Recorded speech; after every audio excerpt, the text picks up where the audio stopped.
عزت نفس کسی شخص کی محفوظ نہیں. اب تو اپنے ہی نگہبان سے ڈر لگتا ہے.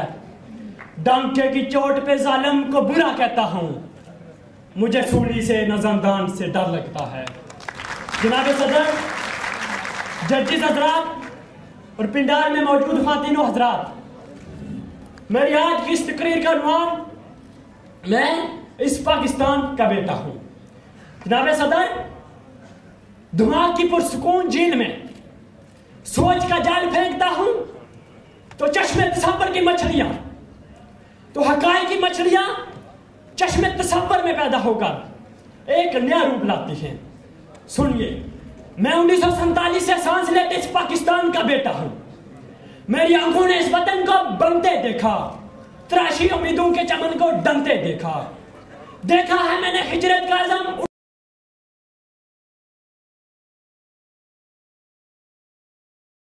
کہ جس کی تھرکی تپتی رنگ ریت پر ننگے پاؤں چلنے والی میری قوم کا وزیر اعظم اسلام آباد کی سڑکوں پر 10 مرسیڈیز میں بیٹھ کر سفر کرتا ہے.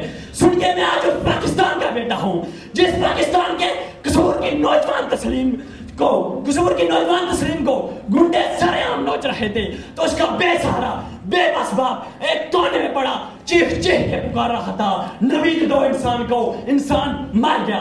سنیے جناب صدر، میں اس پاکستان کا بیٹا ہوں کہ جس کے خود وزیر اعظم کی کھلی کچہری میں خود سوتی کرنے والا شخص بولا تھا تو بھی پاکستان ہے، میں بھی پاکستان ہوں. اور سنیے اگر آپ سن سکتے ہیں کہ میں اس پاکستان کا بیٹا ہوں جس کا بوڑھا باپ اپنی 3 بیٹیوں کو جب موت کے گھاٹ اتار رہا تھا تو ساتھ یہ کہہ رہا تھا، اور جب رسم ہے جارا گروں کی محفل کی، لگا کر زخم نمک سے مساج کرتے ہیں، غریب شہر دستہ ہے کرنے والے کو امیر شہر کے کتے دیوار کرتے ہیں.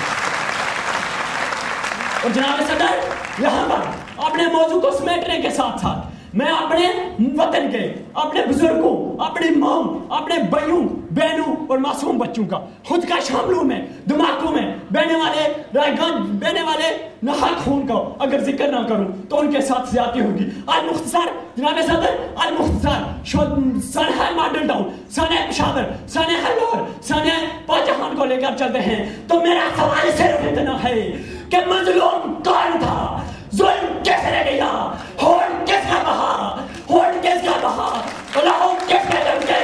میرا سوال صرف اتنا ہے اور مجھے جواب چاہیے جناب صدر کہ آج یوم آزادی نہ تھا، آج بھارت نے دعویٰ نہ بولا تھا، ابھی 9 محرم نہ ہو رہی تھی، ششورہ کا صورت طلوع نہ ہوا تھا، تو پھر میرے وطن کو کربلا کیوں بلایا گیا؟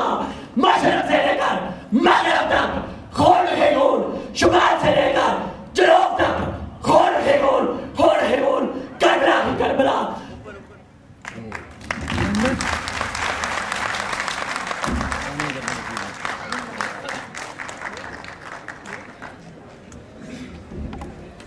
وطن کے پاسدار، قانون کے پاسدار، قانون کی دجیاں اڑا رہے تھے.